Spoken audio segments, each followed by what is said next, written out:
जिल्हाधिकारी कार्यालय या ठिकाणी ऑफिशियल मेल आयडीवर एक मेल प्राप्त झाला। त्यामध्ये जिल्हाधिकारी कार्यालय या ठिकाणी बॉम्ब ठेवलेला आहे आणि तो 3:30 वाजता त्याचा स्फोट होणार आहे अशा स्वरूपाची माहिती होती। या अनुषंगाने आमच्याकडे माहिती प्राप्त झाल्यानंतर जिल्हाधिकारी कार्यालयातील सर्व अधिकारी आणि कर्मचारी यांना सूचना देण्यात आल्या, त्यांचे सहकार्य देण्यात आलं आणि त्यांना त्या ठिकाणाहून बाजूला सुरक्षित ठिकाणी हलवण्यात आलं। संपूर्ण जिल्हाधिकारी कार्यालय, त्याच्यासोबत असणारे प्रशासकीय इमारती याची परिपूर्ण BDDSच्या मार्फतीने चेकिंग करण्यात आली, HHMDच्या मार्फतीने चेकिंग करण्यात आली, परिसरसुद्धा त्यामध्ये चेकिंग करण्यात आला।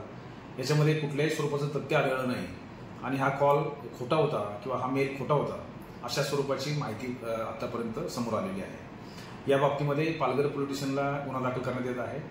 ज्या ठिकाणाहून मेल आला होता याची अधिक माहिती घेण्यासाठी सायबर सेल, महाराष्ट्र सायबर सेलच्या संपर्कात आहे आणि अधिकची माहिती सध्या प्राप्त करत आहे।